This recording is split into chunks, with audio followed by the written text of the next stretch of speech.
Hi, this is Paul. I'm going to do a video on the conversation between Rowan Williams and Paul Kingsnorth that Justin Brierley hosted on Unbelievable.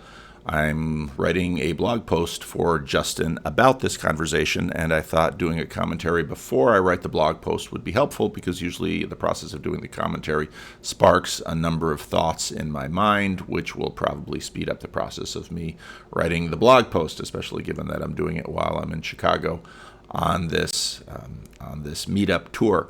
In Chicago yesterday, we recorded a couple of podcasts, one with Parker Sedeke and Bethel McGrew, and I thought both of them went well. The second one with Aaron Wren and Bethel McGrew, and the one with Aaron Wren is currently live on the Aaron Wren Show on Aaron's YouTube channel.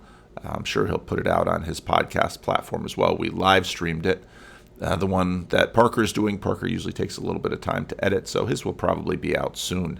And then last night we just gathered at the home of some very gracious hosts who just had wonderful conversations between many of the people who have gathered here in Chicago, really from all over the country, to just share a little bit of life together, share our stories.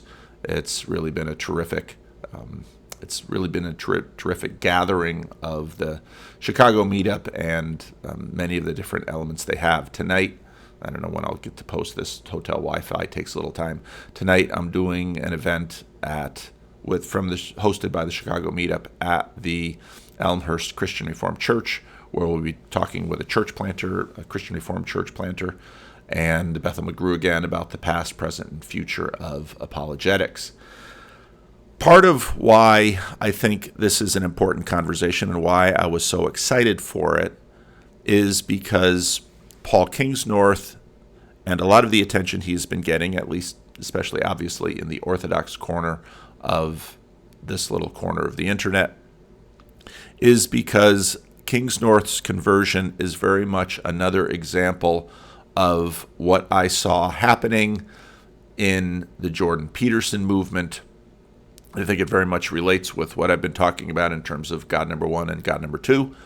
And so I'm not going to play the entire video. I'm going to play actually most of it, but let's jump in. Great. Well, Paul, why don't we start with your own story, and we'll see what Rowan has to say about it as we go along. As I said, it was told beautifully, actually, in this article you wrote, the cross and the machine and the cross. Tell us where it all began, though. That article was in First Things, and I'll put a link to it in the show notes. And if I forget, and you want to read it, leave a comment, and then I'll make sure that I drop it in. Because you didn't grow up in a particularly Christian or church-going household, did you? So what were your sort of formative experiences of Christianity as you grew into adulthood? Well, I grew up in the 70s and the 80s as a child and a teenager. So back then, I suppose Christianity was all around, actually. It was all around, but it wasn't particularly active. Not in my life, anyway. I mean, my parents were not Christian. They weren't religious at all. My dad was quite strongly atheist, but not in a particularly committed way. He just thought it. And listening to this, I almost think about how many of those early conversations I had on my channel I did the commentary on Jordan Peterson. A lot of people found me, wanted to have conversations. We record a lot of the conversations. You can find them way back on the channel from 2018. When I was talking about making content here on the road, Jacob said, well, you can play reruns. And I thought, well, I might do some of that because a lot of people have joined the channel in the last couple of years, and they missed a lot of the early conversations, and there's really a lot of gold back there. So listening to Paul Kingsnorth's conversation very much reminds me of those earlier conversations and many of the people that I talked to who became interested in Christianity. Some of them joined the Orthodox Church because of how Jordan Peterson impacted them. It was all nonsense, so he didn't think about it much. My mum is a spiritual being, actually, but not a Christian one. So she we just weren't a religious household at all, and so I didn't think about it either. But these were the days, and I don't know, maybe they still are in schools, where the assemblies were religious, and you had your RE lessons, and I I went to the And again, this is a different thing in the UK than it is, let's say, in the United States, especially during the 70s, although there's some places in the Bible Belt in the South where you would have prayer for football games and some of those aspects. But again, in the nomenclature is a little bit different, but in the United States, in our public schools, which are state-run schools, you wouldn't get that. But I've had friends probably about Paul's age, maybe a little bit older, who did grow up in the UK and would tell me similar stories. Cub and the Scout troop, and that was a Baptist church troop, and so there was Christianity. So it's very interesting too. A little bit of involvement among evangelicals. Was, I grew up with it. I memorized the Lord's Prayer at school, and I was in the nativity plays, and I knew the gospel stories, or some of them, because we would have to listen to them, and I wasn't very enthusiastic about them. But I think there was just I felt this in England for a long time. There was just a sense of sort of slight irrelevance about it all, actually, certainly for me. And I think that it felt like a hang up from a time that it was real, but we didn't believe it anymore. At least those were the stories that the culture told us, and they still are, really, that this is a hang up, which is a very 70s word. Hang ups. What is that? What is a hang up? A hang up is something that sort of gets stuck and caught, that all of this Christianese, all of this Christian claptrap is sort of left over from a previous world. It's obsolete. It no longer matters. It's perhaps a little bit benign, but sort of something which should be dismissed. Again, like something which might catch your sweater. Sort of a bit of superstition that we'd be better off without, but in a very English way. I've always felt that the English are not particularly anti-religious. They're just sort of not religious in a kind of polite, quiet fashion. We just sort of ignore that. Now, I've been doing a lot of trying to get in touch with the nomenclature of the United Kingdom, and the rest of history has been helpful with this. They're trying to distinguish English from British, and of course, he says in this that he's English living in Ireland.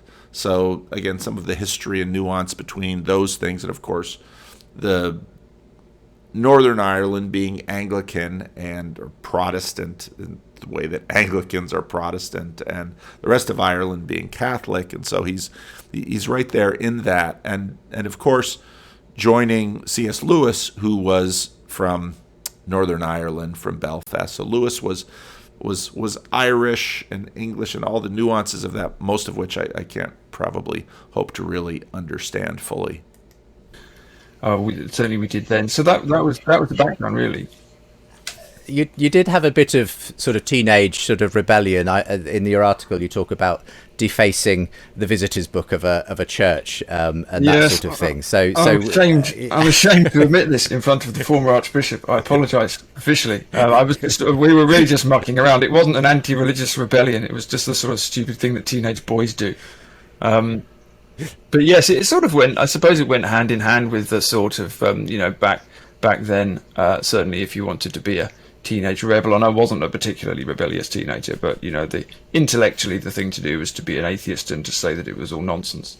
Of course, because you imagined that you were sticking it to the man. You were rebelling against the adults, even though none of the adults in my life were interested in Christianity at all. But there was a sense that this was still the hang-up of the stale old culture, and so you had to make it clear that you were moving on to something. But it's funny because and again, what's so fascinating is that has become such a deep cultural assumption of the West, this sort of performative rebellion. And of course, the entire culture takes on that performative rebellion. Tom Holland loves the Beatles, but the whole counterculture. I'm really looking forward to Tom Holland's work on the counterculture in the 1960s, because Tom Holland has mentioned a number of times that he thinks that it might be the case that at some point the 1960s might be regarded as important as some of those early decades of the 16th century. You had 1492, Columbus's bumping into the Americas, and of course Luther grows up in that world. And I've spoken before about the fact that so often in the treatment of the Protestant Reformation, too little is made of the impact of what Charles Mann talks about as the Columbian Exchange. And part of the Reformation is this mind-blowing discovery of the accessibility of a new world. It perhaps would be analogous today if someone discovered that psychedelics or something was a wormhole to other planets in the cosmos that would be inhabitable by us, and we could somehow begin to take natural resources from, discover new plants like tobacco and potatoes and sugar cane and tea. I mean, that was all the Columbian Exchange and the explosion, the beginning of globalization. Now suddenly these new elements are available in Europe. It'd be again as if suddenly new worlds in the universe were semi-easily available to us, and we could discover new substances we could put in our body, like tobacco, which would relieve our anxiety, or like sugar, which would enliven our taste buds. And suddenly this new world would change the old world in hugely dramatic ways. And in some ways, the 1960s brings in this sort of performative posture of rebellion that, well, this is just sort of the way that it is. We all know that religion is a hang-up. We all know that religion is sort of the course. It's sort of like in the 1960s, suddenly Jacques Rousseau or elements of him comes to be seen as the most and greatest obviousness. Even though I was sort of doing all that in a half-hearted way, as I say, I wasn't very committed to it.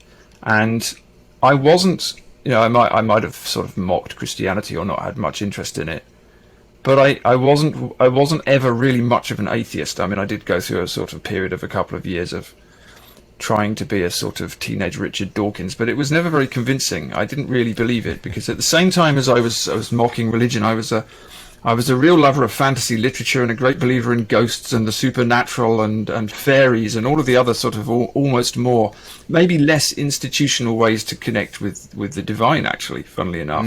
Now, this is another connection with Lewis, because an element of the story of Lewis, our field trip today might be going to the Lewis Library at Wheaton, which both Esther McGrew, I mentioned that to her because we're talking about what should we do today. I've been to the Loop. I've seen it used to be the Sears Tower. I don't know if it's still the Sears Tower and the John Hancock Building. I've been to Chicago a number of times and seen those sites. I've never been to see the Lewis Library, and Esther, of course, got all excited about, well, maybe we can see, the books that Lewis had, yada, yada, yada. So it's sort of a pilgrimage. We have our own Protestant relics here in Wheaton, Illinois, that Esther and I will be pilgrims to journey and to see. I've distracted myself. The element here that Kingsnorth brings up is there was very much, like I said, revivals come and go. Did I say that? I had a botched beginning of this video where I talked about revival. And I think part of why Kingsnorth is important is, even though he obviously knows who Jordan Peterson is, he didn't come to this via Jordan Peterson as many in my channel have. And so the benefit of tracking Kingsnorth in this is that he is showing the broader elements of which the Jordan Peterson wave is a subset of a far larger tide that has been changing. And throughout Christian history, if you read history fairly closely, for example, there was a sort of a Roman Catholic revival that preceded the French Revolution. And that's not actually terribly unusual when you read history, that there are these different waves. So you'll have a wave of sort of Christian revival, and following it, a wave of secular revival. And this is, I think, part of what we see going on. It's always difficult to see the waves. I grew up in New Jersey, and one of the real treats of growing up in New Jersey was going to the shore, as we would call it. And so as a little boy, you would play down at the shore in the ocean. And when you're standing on the beach, you can sort of see the waves, but when you're in the water, you go up and down with the waves, but it's very difficult to gain perspective because you're in the midst of it. And I think this is part of this perspective that we gain with history. Now, at the end of the 19th century, there was a tremendous revival and interest in Spiritism. And if you look at Lewis biographies, the nannies, especially after Lewis's mother dies at the age of 6, the nannies are prominent.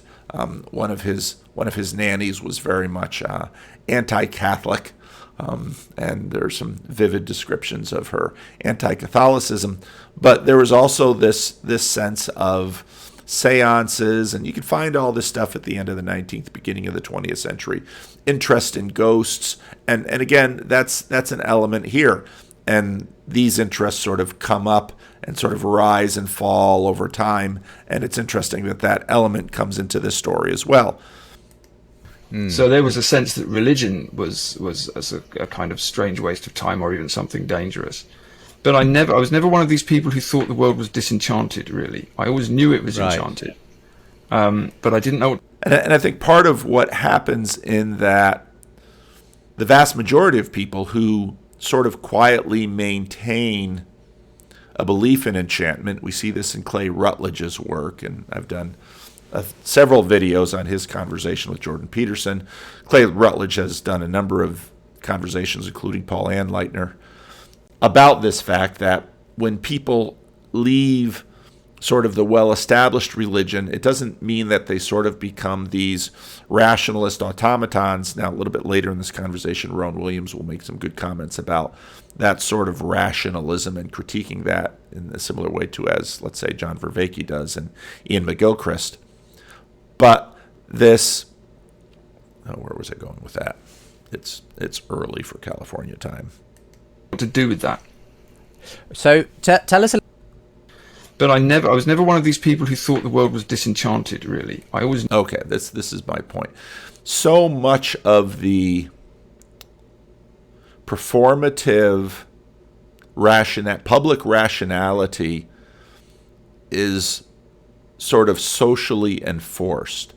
And several times I've played this Veritas Forum video, which Veritas Forum doesn't like me commenting on their video because I always get the copyright, not the copyright strikes, but the copyright notices when I play that, where Dallas Willard is talking about the experience of walking through a secular American university campus with an evangelical student and walking with someone else from that campus, and when the evangelical student expresses some of his beliefs, traditional Christian beliefs, there's sort of a sneer. And it's not really an argument. It's just sort of social pressure to, don't believe that. But if you walk in and you're interested, well, in American sense, if you're interested in Bigfoot or ghosts, well, maybe you've watched a little bit too much cable TV.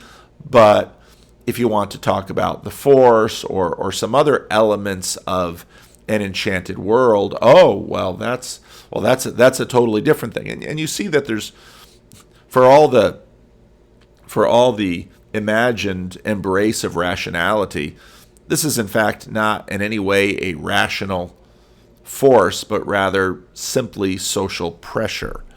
And when you take that off, the more normal state of human beings, which is, sort of natural interest and questions in the living nature of the world, begins to manifest itself. In other words, if you don't keep pushing the pot down, which, again, with these other successive waves of things such as new atheism, there's been successive waves of atheism as well. If you don't keep pushing the top of the pot down, well, it's going to, as things bubble up and boil in the pot, it's just going to flow over. Knew it was enchanted, but I didn't know what to do with that. So tell us a little bit about how your journey... And he didn't know what to do with it because of the dynamics within the culture with how these things are dealt with.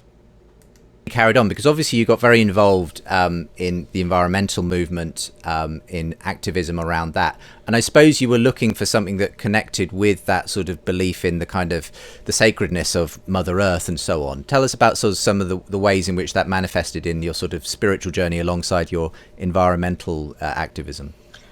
Well, again, when I look back now, from this vantage point, I look back on my whole life as a kind of fumbling spiritual quest, which I didn't necessarily see it as being at the time. And the environmental activism that I got involved in was now the fumbling spiritual quest is helpful, because why do we use the word fumbling? Now remember, he's an author, so he's good with words, and he chooses his words, and he can do it intuitively and rapidly.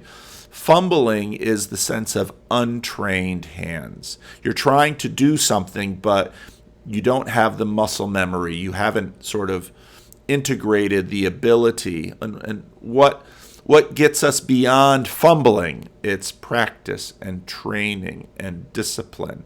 And so even right there with that word, you get a sense of his story. Secondary to the sense of the sense of the sacredness of nature that I had. That was where it came from. It wasn't the activism, yes, it was political and economic, and but that was almost a rationalist expression of having experienced something, I think, divine in nature. I used to go on a lot of walks with my dad when I was young. He was a great long distance walker, and we spent weeks walking and camping in wild places, and I think he accidentally made me a pantheist. Another English tradition, these long walks, which is another parallel with Lewis, he accidentally made me a pantheist. I don't think that was his intention, but I had very Wordsworthian experiences in the mountains. Just nothing spectacular, but just... So Wordsworth, and now we're going to see some of the romantics and the romanticism come through, which was a big piece of Lewis as well. An endless sense of the living power of the natural world. This is not just a material resource. And so when you have that relationship, which I now think is a relationship to the sacred, the relationship to God actually expressed through creation, if you want to put it in Christian terms. And then you come back and you see that the society that you're in is systematically destroying all of it in order to turn it into money, effectively. Then that's certainly my case. That made me an activist, and that was true of a lot of other green people that I knew. Okay, so now this activism, again, of course, very much comes through the counterculture. Activism sort of becomes the new ritual and the new liturgy of the culture. I've mentioned many times the statue, which has now been taken down, which was at Berkeley by Route 80, of this giant bronze statue, and you had people holding placards, but there's nothing in the placards. They're just simply empty frames, which of course suggests that whatever the issue is, what's central is the action and the performance of activism and of protest. And this is sort of the liturgy and the ritual of the counterculture from the 60s of this rebellion. The sense, actually, that something very sacrilegious is happening.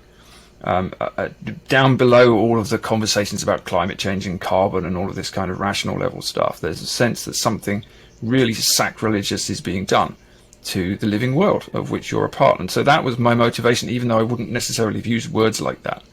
But now that I look back on it, I can see that was what was going on.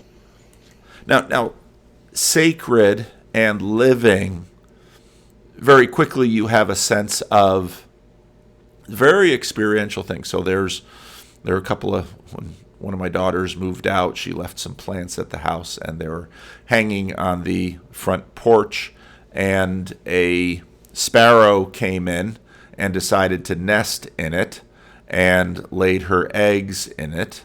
And my wife and I have been, because it's right outside our kitchen window, my wife and I have been watching, and we've been, there are the eggs. And then the chicks have hatched. And I've been in Chicago. My wife has said I'm a little bit worried about the chicks because the mother hasn't come back, and I haven't seen the chicks, and I've seen some other birds, and so you have a hushed sense of the sacred, whereas my wife and I have been through grade school, and we know about eggs and hatching and chicks. There's yet sort of a sacred mystery and a wonder about life at this level, and there's a love. We'd see the little fuzzy heads of the chicks up, and the mother feeding the chicks. And we've been watching this a couple of years ago. My mother, in fact, had a similar experience. There was a shrub just outside her front door, and a small bird put her nest in there, and so my mother followed that. It's a connection with a mystery. Now, again, it's a mystery that is not unfamiliar to us, but we have this hushed sense of there's something magical involved, there's something enchanted, and there's something sacred, something which is holy, which ought not to be disrupted. So my wife and I will go out different doors so as not to bother the mother. I also think about Tony Soprano in the first season, where he's having these panic attacks, and part of this then sort of swirls around these ducks that have taken up residence in his pool, and they have a nest nearby the pool. And then when the baby ducks fly away, Dr. Melfi tells Tony, well, this is all about your children now growing up and leaving the house. And of course, that gets all connected with his mob stuff. So. So this sort of led you obviously to the activism side. You were also still looking for, I suppose, that spiritual thread as you went through your life, and this took you in lots of different directions. Zen Buddhism, Wicca. Tell us about the Wicca. Well, let's start, before we go down to the Wicca. Let's start with it does very much connect with the Wicca. You have the sense of the sacred, and then the instinctive, agentic motivation to protect the sacred. Now, is this actually very different from religious people and their tribalism with respect to the church? They have the sacredness of their church, and they're motivated to try to protect and defend it. Phase, because that's quite interesting. You sort of, for those who aren't familiar with it, they may just think witchcraft. It's a relatively recent sort of thought system, though, isn't it? As you say. Yes. Well, it's sort of it's a very post 1968 slightly made up religion, basically, along with a lot of other sort of New Age-ish things. Wiccans would get very cross if you called them New Age, but they basically are. Now, I've covered this a little bit on The Rest is History. They have two really excellent podcasts looking at the modern establishment of Wicca.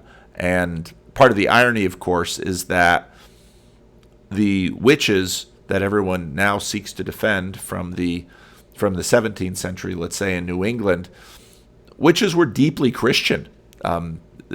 Witches were sort of a variant of Christianity in some ways. All of their language was taken from the church, and that was all the sacredness that, in a sense, they were trying to employ apart from the church, but they used all Christian language, and today it's sort of looked back on as some implicit feminism or something like that. And what The Rest of History and what,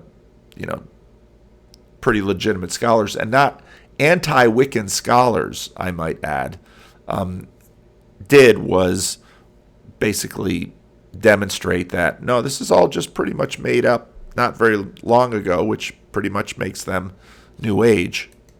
I mean, it's interesting because what happened to me was in my 30s, I suppose. I sort of formalized this spiritual quest, and I thought, okay, this is where I am. I need to find out what the truth is. And I spent a long time practicing Buddhism, and Buddhism's I was a Chan Zen Buddhist. In a slightly, I wasn't hugely committed to it, but I spent a lot of time on retreats and a lot of practice, and it's a very, very valuable tradition. It teaches you a lot about the self, particularly, actually. But I realized uncomfortably towards the end of that period of 5 or 6 years or so that I wanted to worship. Actually, I was looking for God, and I didn't really want to hear that, but that was what was going on. And you don't get that in Buddhism, actually, and you certainly don't get a response to the kind of call that I thought I was feeling, even though I didn't want to feel it. And because I was a lover of nature, I thought, well, okay, I'm feeling quite religious here. There's a deity involved. There's a God involved in this, and I like nature, so I'll find a nature religion. So that was really what I did, and I went looking for sort of nature religions, and I looked into druidry and things, and I ended up practicing Wicca. Ended up in a coven, a local coven of witches. And what Wicca is it's a kind of, as I say, it's a mashup of all sorts of different things. Notions, slightly made up notions of rediscovered ancient goddess worship, and some Western mystery traditions, a little bit of Aleister Crowley in there, lots of slightly mystical Kabbalah, a bit of Buddhism. I mean, you kind of mix it all in and stir it around, and then you invent some gods, and then you're sort of there, and the whole thing is sort of an excuse to worship nature in the woods. But you know, it was something which at one level was quite satisfying, because it satisfied my need to find find a name for the divine. That's what I was trying to do. I was trying to find God, or rather God was trying to find me. And I was stumbling around, and obviously not thinking that I would ever look at something like Christianity, because you don't do that. And so, yeah, I ended up there, and until I got sort of pulled out of it, really. Well, tell us about that. Well, let's pause there. I don't have my nice little buttons like I have at home.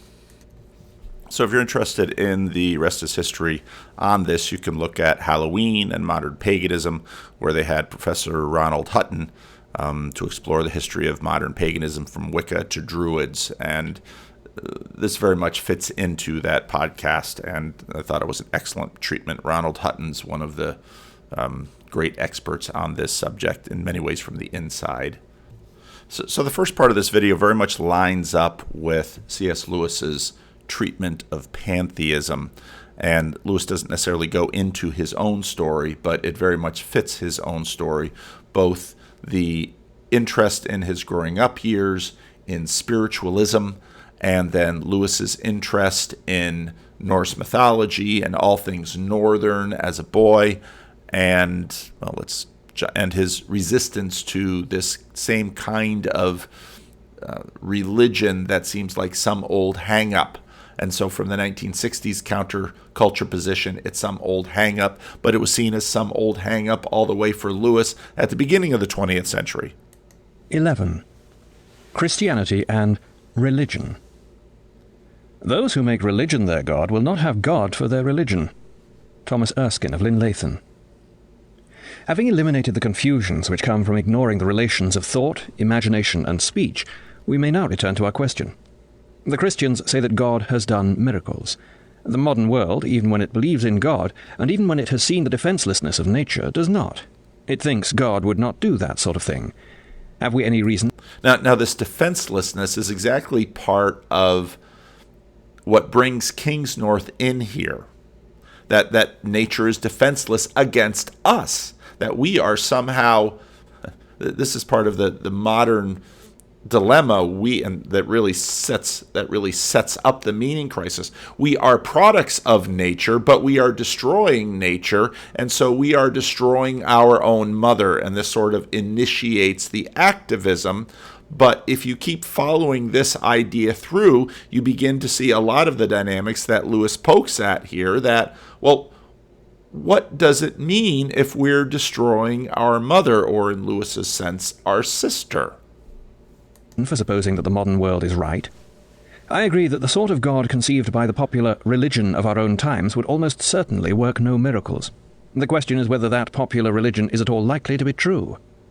I call it religion advisedly. We who defend Christianity find ourselves constantly opposed not by the irreligion of our hearers, but by their real religion. Speak about beauty, truth, and goodness, or about a God who is simply the indwelling principle of these three. Speak about a great spiritual force pervading all things, a common mind of which we are all parts, a pool of generalized spirituality to which we can all flow. And you might say, well, how could he describe the force even before Star Wars was written? And you will command friendly interest. But the temperature drops as soon as you mention a God who has purposes and performs particular actions, who does one thing and not another, a concrete, choosing, commanding, prohibiting God with a determinate character. People become embarrassed or angry. Such a conception seems to them primitive and crude and even irreverent. The popular religion excludes miracles because it excludes the living God of Christianity, and believes instead in a kind of God who obviously would not do miracles or indeed anything else. This popular religion may roughly be called Pantheism, and we must now examine its credentials. In the first place, it is usually based on a quite fanciful picture of the history of religion. According to this picture, man starts by inventing spirits to explain natural phenomena, and at first he imagines these spirits to be exactly like himself. As he gets more enlightened, they become less man-like, less anthropomorphic, as the scholars call it. Their anthropomorphic attributes drop off one by one. First, the human shape, the human passions, the personality, will, activity. In the end, every concrete or positive attribute whatever. There is left in the end a pure abstraction, mind as such, spirituality as such. God, instead of being a particular entity with a real character of its own, becomes simply the whole show looked at in a particular way, or the theoretical point at which all the lines of human aspiration would meet if produced to infinity. And since, on the modern view, the final stage of anything is the most refined and civilized stage, this religion is held to be a more profound, more spiritual, and more enlightened belief than Christianity.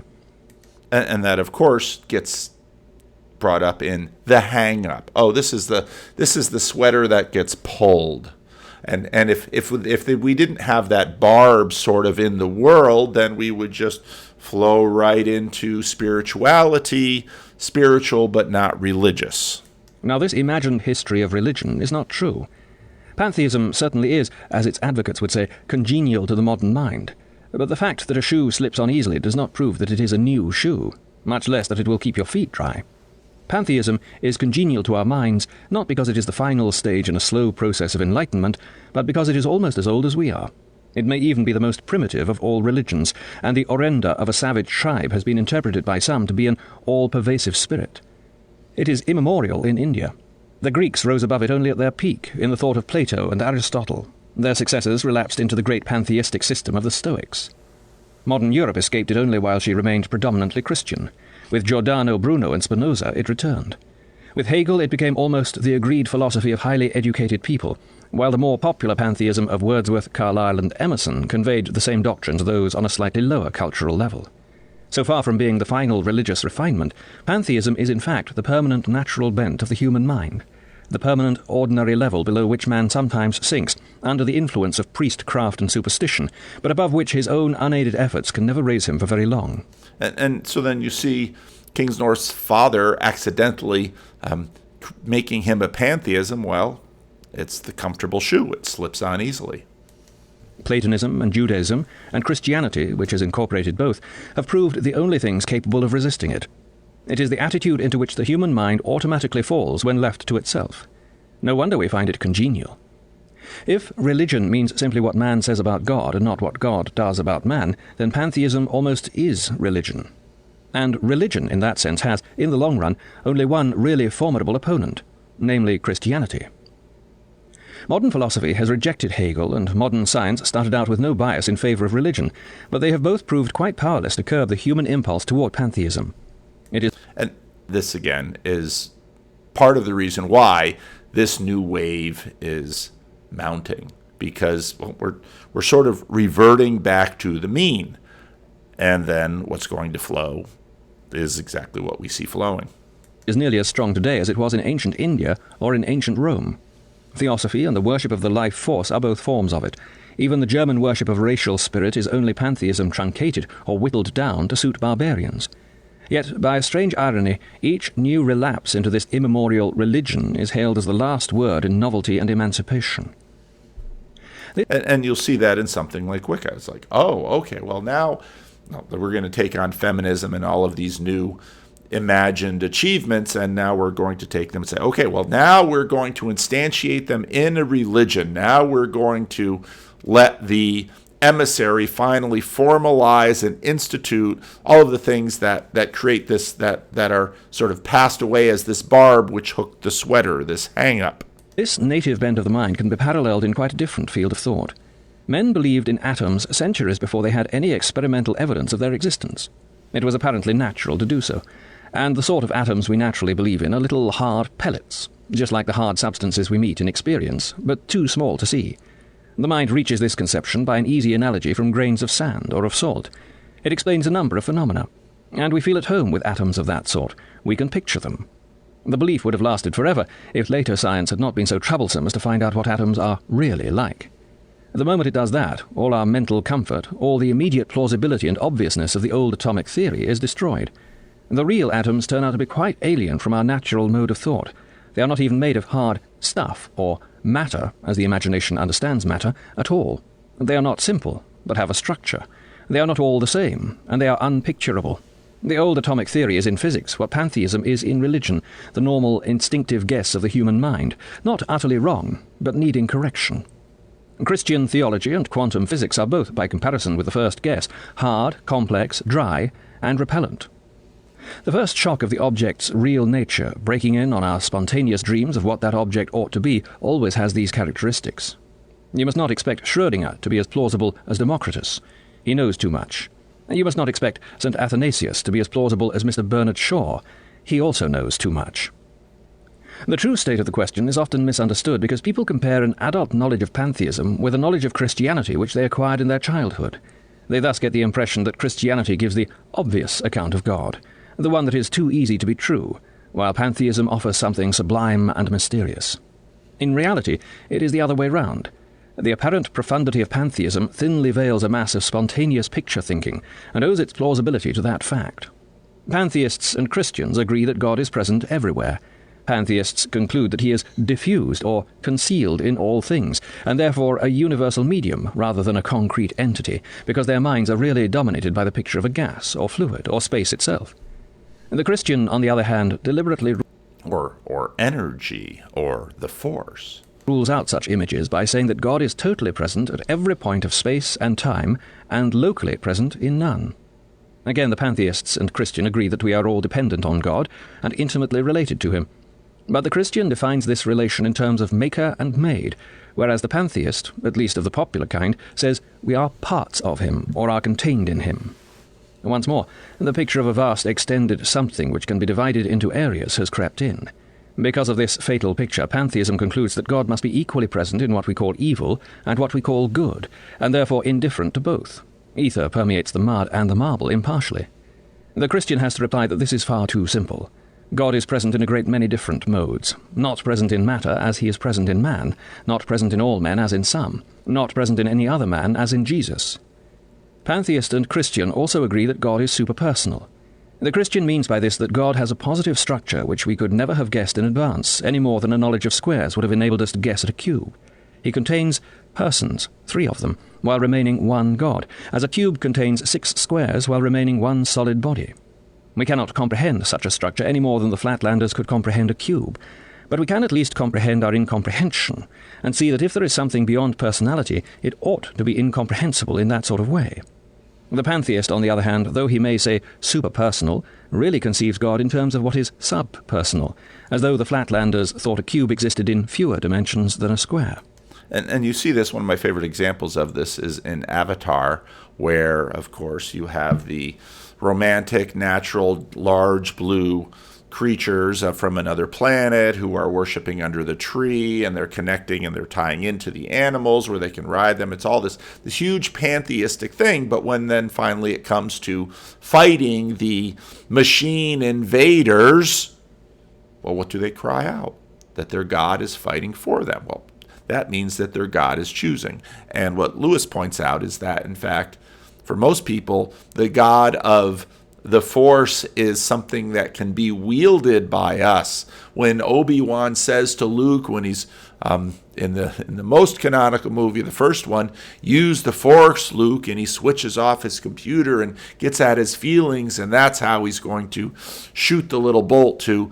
The Force is something that can be employed, which means that the Force is something that is subservient to us. Now, again, this tension, we saw that. Well, nature, our sister, apparently is something that we can kill. The whole point of Lewis's book on miracles is that what, in fact, is this power of employment by which we can wield nature to evil or to good? What is, in fact, this thing that we possess which makes this power of nature that we wish to worship subservient to us, and therefore, strangely, something that might be sacred at moments and time, but not something we should worship, because it is in fact something that we wield, and then that wielding we disenchant it and we spoil the sacred qualities of it. At every point, Christianity has to correct the natural expectations of the pantheist and offer something more difficult, just as Schrödinger has to correct Democritus. At every moment he has to multiply distinctions and rule out false analogies. He has to substitute the mappings of something that has a positive, concrete, and highly articulated character for the formless generalities in which pantheism is at home. Indeed, after the discussion has been going on for some time, the pantheist is apt to change his ground, and where he before accused us of childish naivety, now to blame us for the pedantic complexity of our cold Christs and tangled trinities. And we may well sympathize with him. Christianity, faced with popular religion, is continuously troublesome. To the large, well-meant statements of religion, it finds itself forced to reply again and again, well, not quite like that, or I should hardly put it that way. This troublesomeness does not, of course, prove it to be true, but if it were true, it would be bound to have this troublesomeness. The real musician is similarly troublesome to a man who wishes to indulge in untaught musical appreciation. The real historian is similarly a nuisance when we want to romance about the old days, or the ancient Greeks and Romans. The ascertained nature of any real thing is always at first a nuisance to our natural fantasies, a wretched, pedantic, logic-chopping intruder upon a conversation which was getting on famously without it. And this element, of course, is part of Tom Holland's story, that the more he got to know the ancient Greeks and Romans, the more real they became, and the more complex the entire picture became. And ironically, the more Christ he saw in our own world, which wasn't there among the ancient Greeks and Romans. But religion also claims to base itself on experience.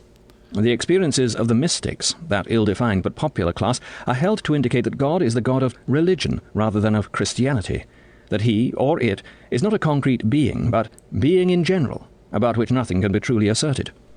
To everything which we try to say about him, the mystics tend to reply, not thus. What all these negatives of the mystics really mean I shall consider in a moment, but I must first point out why it seems to me impossible that they should be true in the sense popularly understood.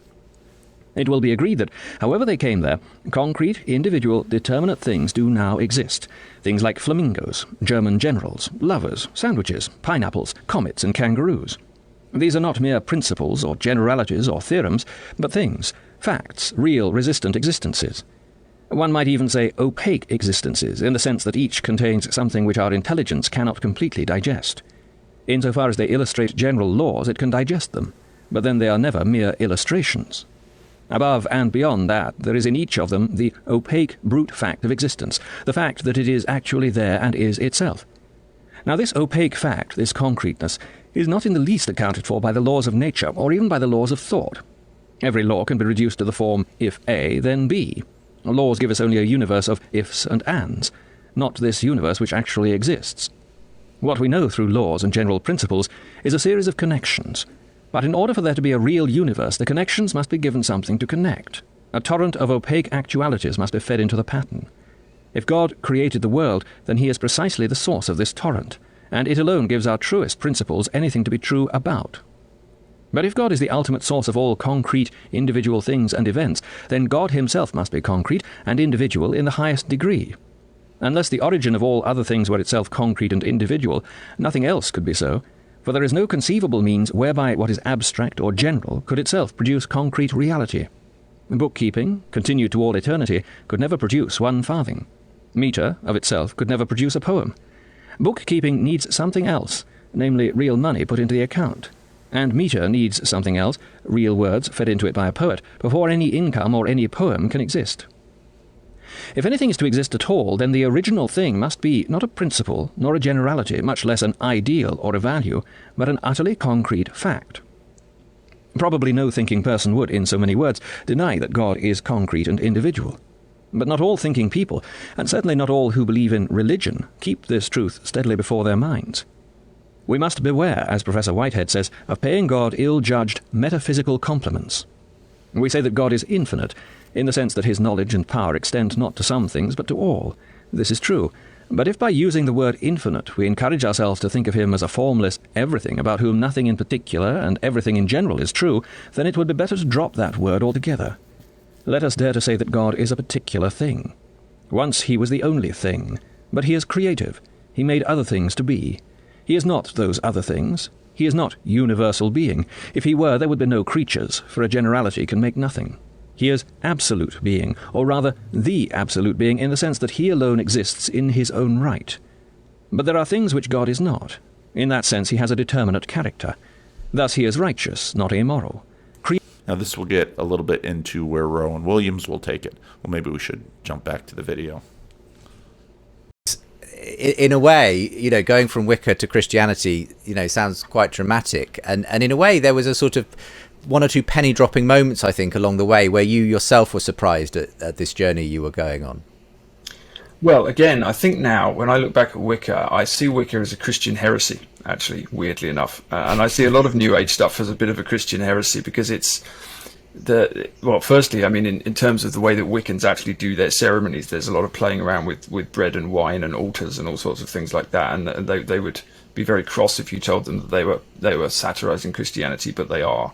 And there is a sense that a lot of these New Age religions have behind them broadly Christian values, actually, but they don't want to deal with Christ, and they don't want to deal with monotheism, and they don't want to deal with the church. A lot of it actually is a rebellion against institutions, which I think is a much broader cultural issue that's going on at the moment. They just don't like hierarchy, they don't like priests, they don't like institutions, they don't like books with rules in. So it's very much and the resistance to real things is telling in that, well, let's keep it all unreal. Let's not have anything over me. Let's just let's keep it vague so that I myself may employ it. Let's keep even though we want to. This is why he runs into the problem of worship. Even though we want to notice the sacred qualities in the world around us, and we don't really want anyone else mucking about to spoiling or desecrate those sacred qualities, I myself wish to be the employer. And that's the continual problem with pantheism and the continual problem with the assertion of real things, in that, well, what if, in fact, that sacredness is a commons, but that there is, in fact, an authority over it that already owns it? A very contemporary, very post-war Western rebellion against forms, I think. And I wasn't so interested in that myself. I was looking for God, and I just started having very strange experiences. Which these things are difficult to describe, but I was having dreams and I was having experiences, and I was meeting Christians every 5 minutes. I was getting emails from Christians. I used to run a writing school, and I endlessly suddenly had vicars writing to me and asking me to read their sermons and give them feedback. And I had people I'd known for years suddenly tell me they were Christian I hadn't known. And well, Christianity requires evidence. He's saying, well, I was having plenty of evidence about it, and it was troubling me. And I felt like, really, I felt after I'd read some C.S. Lewis, I kind of recognized what was going on, because I felt like I was just being hunted, actually. I thought, oh God, I'm being hunted by Jesus. I can't deal with this. This was not the plan. But it was. Body and personality, as we know them, are the real negatives. They are what is left of positive being when it is sufficiently diluted to appear in temporal or finite forms. Even our sexuality should be regarded as the transposition into a minor key of that creative joy which in him is unceasing and irresistible. Grammatically, the things we say of him are metaphorical, but in a deeper sense it is our physical and psychic energies that are mere metaphors of the real life which is God. Divine sonship is, so to speak, the solid of which biological sonship is merely a diagrammatic representation on the flat. And here the subject of imagery, which crossed our path in the last chapter, can be seen in a new light, for it is just the recognition of God's positive and concrete reality which the religious imagery preserves. The crudest Old Testament picture of Yahweh, thundering and lightning out of dense smoke, making mountains skip like rams, threatening, promising, pleading, even changing his mind, transmits that sense of living deity which evaporates in abstract thought. Even sub-Christian images, even a Hindu idol with 100 hands, gets in something which mere religion in our own days has left out. We rightly reject it, for by itself it would encourage the most blackguardly of superstitions, the adoration of mere power. Perhaps we may rightly reject much of the Old Testament imagery, but we must be clear why we are doing so, not because the images are too strong, but because they are too weak. The ultimate spiritual reality is not vaguer, more inert, more transparent than the images, but more positive, more dynamic, more opaque. Confusion between spirit and soul, or ghost, has here done much harm. Ghosts must be pictured, if we are to picture them at all, as shadowy and tenuous, for ghosts are half-men, one element abstracted from a creature that ought to have flesh. But spirit, if pictured at all, must be pictured in the very opposite way. Neither God, nor even the gods, are shadowy in traditional imagination. Even the human dead, when glorified in Christ, cease to be ghosts and become saints. The difference of atmosphere, which even now surrounds the words, "I saw a ghost," and the words, "I saw a saint," all the pallor and insubstantiality of the one, all the gold and blue of the other, contains more wisdom than whole libraries of religion. If we must have a mental picture to symbolize spirit, we should represent it as something heavier than matter. And if we say that we are rejecting the old images in order to do more justice to the moral attributes of God, we must again be careful of what we are really meaning. When we wish to learn of the love and goodness of God by analogy, by imagining parallels to them in the realm of human relations, we turn, of course, to the parables of Christ. But when we try to conceive the reality as it may be in itself, we must beware lest we interpret moral attributes in terms of mere conscientiousness or abstract benevolence. The mistake is easily made because we correctly deny that God has passions. And with us, a love that is not passionate means a love that is something less. But the reason why God has no passions is that passions imply passivity and intermission. The passion of love is something that happens to us, as getting wet happens to a body, and God is exempt from that passion in the same way that water is exempt from getting wet. He cannot be affected with love, because he is love. To imagine that love as something less torrential or less sharp than our own temporary and derivative passions is a most disastrous fantasy. Again, we may find a violence in some of the traditional imagery which tends to obscure the changelessness of God, the peace, which nearly all who approach him have reported, the still, small voice. And it is here, I think, that the pre-Christian imagery is least suggestive. Yet even here there is a danger lest the half-conscious picture of some huge thing at rest, a clear, still ocean, a dome of white radiance, should smuggle in ideas of inertia or vacuity. The stillness in which the mystics approach him is intent and alert, at the opposite pole from sleep or reverie. They are becoming like him. Silences in the physical world occur in empty places, but the ultimate peace is silent through very density of life. Saying is swallowed up in being. There is no movement because his action, which is himself, is timeless. You might, if you wished, call it movement at an infinite speed, which is the same thing as rest, but reached by a different, perhaps a less misleading, way of approach. Men are reluctant to pass over from the notion of an abstract and negative deity to the living God. I do not wonder. Here lies the deepest taproot of pantheism and of the objection to traditional imagery. It was hated not, at bottom, because it pictured him as man, but because it pictured him as king, or even as warrior. The pantheist's God does nothing, demands nothing. He is there if you wish for him, like a book on a shelf. He will not pursue you. There is no danger that at any time heaven and earth should flee away at his glance. If he were the truth, then we could really say that all the Christian images of kingship were a historical accident of which our religion ought to be cleansed. It is with a shock that we discover them to be indispensable. You have had a shock like that before, in connection with smaller matters, when the line pulls at your hand, when something breathes beside you in the darkness. So here. The shock comes at the precise moment when the thrill of life is communicated to us along the clue we have been following. It is always shocking to meet life where we thought we were alone. "Look out!" we cry. "It's alive!" And therefore this is the very point at which so many draw back. I would have done so myself if I could, and proceed no further with Christianity. An impersonal God, well and good. A subjective God of beauty, truth, and goodness inside our own heads, better still. A formless life force surging through us, a vast power which we can tap, best of all. But God himself, alive, pulling at the other end of the cord, perhaps approaching at an infinite speed, the hunter, king, husband, that is quite another matter. There comes a moment when the children who have been playing at burglars hush suddenly. Was that a real footstep in the hall? There comes a moment when people who have been dabbling in religion, man's search for God, suddenly draw back. Supposing we really found him. We never meant it to come to that. Worse still, supposing he had found us. So it is a sort of Rubicon. One goes across, or not. But if one does, there is no manner of security against miracles. One may be in for anything. Did this sort of thing 5 years ago, I thought it sounded absurd, but it happened to me, and I felt like I was physically dragged out of Wicca. Actually, I felt like I was physically being told, you've got to get out of here because this is not good stuff you're doing, and it isn't good stuff, actually. There's all sorts of strange forces at work that people are not necessarily aware of, I think, now. And I really felt like I had really been looking for God, and God had come to find me, or Christ had come to find me particularly.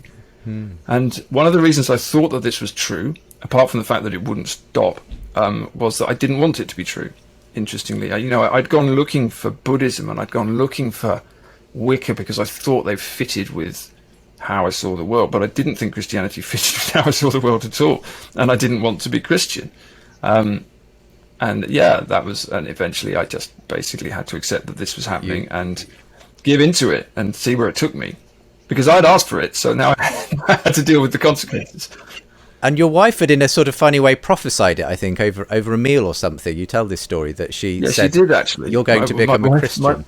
My wife comes from a Sikh background, and she's rediscovering her Sikhism as we kind of grow together. And it's interesting, actually. She's very good at quietly prophesizing things. She's much more spiritually intelligent than me. And yeah, one day we were just out for dinner a couple of years before any of this happened, and she suddenly said, apropos of nothing, she said, "You're going to become a Christian." And we weren't even talking about religion. I said, "What are you talking about?" And she said, "I don't know. I just knew that, so I had to say it." And she was right, as she usually is. And a lot of things like that happened. A lot of very strange prophetic things that you don't believe about. You don't believe until they happen. So, and then since I was asked to write a piece about it, I wrote the piece you talked about, and since then, I've inevitably had a lot of emails from people who've said something really similar happened to me. So it's surprising, maybe not to you, but it was surprising to me how common this kind of experience is. Well, it'll be very interesting to trace some of those other stories and the experiences you've had since coming out as a Christian. And we want to talk about the specific tradition that you've been baptized into, the Orthodox tradition, and that's partly why I wanted to bring you into this conversation, Rowan. Thank you very much for being with us on this one. Tell us a bit, firstly, of your initial reactions just to Paul's story, which you've also read in the article form as well. Well, I was immediately reminded of what C.S. Lewis says, which is that God is very unprincipled in his search for converts, that he'll take any opportunity you offer. And I've sometimes said when I'm preaching, God is like water. Water finds a way in, even if there's the slightest little gap. And I think the energy, the activity of God is like that. You leave any gap and something comes through. Now here everybody sort of smiles, but we have to sort of pause at the offense that this is to us. I've spoken with many who have at the point of, well, I'd like him to choose me to dance, and he hasn't yet. And of course, my answer to that is always seek. Ask him, and then you have the interesting duality of Kingsnorth, who's, well, suddenly when he did swoop in and take me and he whisked me onto the dance floor, and this is why he is the male and we are the female. He is the one who proposes and we ought to dispose. And then now suddenly it's I wasn't ready for his strength. I wasn't ready for his power. I wasn't ready for how what this would mean. And so you have the offense of some saying, well, why hasn't he chosen me? Well, I can't account for him. But there's also the thrill of having been chosen and having been wooed and having been pursued. So that really does ring a bell for me here. And the other thing, I was taken with that phrase about Wicca being a Christian heresy. And there's a sense in which a heresy is always some aspect of mainstream Christianity that hasn't quite landed or expressed itself as fully as it ought to in the mainstream. and needs to be foregrounded. And that sense of a real attunement to and attention to the active wisdom of God in the world around, that surely is something that a lot of so-called mainstream Christianity has not paid enough attention to, and all sorts of New Age and other religious views do bring that back into focus. That comment is probably really struck me and has sort of haunted me in my conversations with people. Now, of course, he's sort of contrasting mainstream Christianity and that heresies are heresies. Like, if we use the analogy of the dancer, heresies are in some ways those who have not been swept onto the floor, taking the floor themselves, and the assertion that, and the sense that the dance must happen and the dance must go on, and they would like to participate in the dance, but the one who leads the dance is not leading them, and so they are on the floor and they are trying to dance, and so there is. I think there is obviously something. There's obviously concern of the church that, well, if you go onto the dance floor and you start making up your own dance, well, it isn't going to work. And it's that sense again of Alistair McGrath's book on heresy, that heresy at some point won't actually achieve what the dance is for. Yet it is in some ways trying to address some things that perhaps haven't been addressed properly or haven't been understood properly. And so it is an awkward dance in which we ourselves take the lead, and the difficulty is that it is the lead dancer himself who is equipped to lead, and not we ourselves. And so it's almost like when comparing the dance of a child versus the dance of an expert dancer, it is the fumbling. Tell us about your own journey in this respect, Rowan, because Paul is obviously an adult convert. You would you say that the way your Christian faith came into focus was in any sense a conversion, or do you use a different kind of language to that? I don't think I'd speak about it as a conversion. I grew up in a Christian family, sort of fairly formally observant Christian family, not wildly enthusiastic. But I had the great good fortune as a teenager of having a very active, vital, reflective, intelligent church environment with some brilliant clergy around who just encouraged me to think that what I was discovering in school studies, in my studies of literature especially, my first steps in philosophy, that all of that had a place in the church, in Christian Orthodoxy. There was room enough for that. And I felt, therefore, being a Christian was an expansive thing. It gave more room for thinking, feeling, understanding, and imagining. It never felt like a constraint. And the more I reflected and studied, and his experience is very much mine. And that posture with respect to, let's say, the unsolicited dance, or well, Paul, certainly you should evolve from your Christianity, and it's like, no, I think Lewis is right. It would be sort of denying an achievement to go back, because in a sense that the pantheist wishes to be the leader of the dance, and then goes onto the floor to try to dance, but doesn't know the moves and doesn't have the power and doesn't have the strength. And so it's therefore to be the bride, to be the female part, to have him come and take me. Well, now I rest in his hand.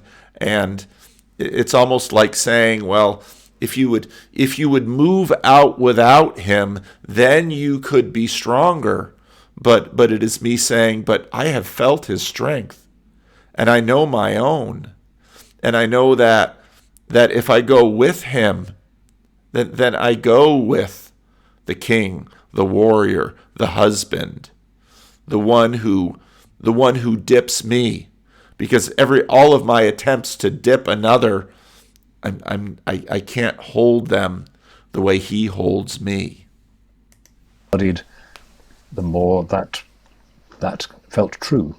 I know that part of your journey, Rowan, there was an interest in the Orthodox Church, and we'll come to Paul's own sort of the fact that he's become part of the Orthodox Church. What was it that drew you? Now we have our Western Orthodox curiosity, the new hot girl on the church menu in the West.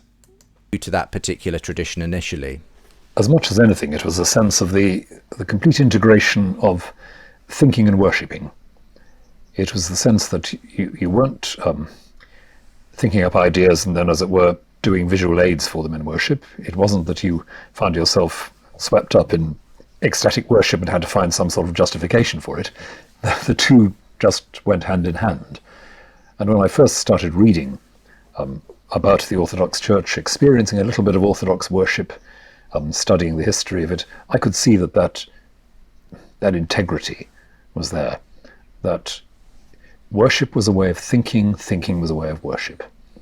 And that deep interaction, I think, has been the thing I'm most grateful to the Orthodox tradition for.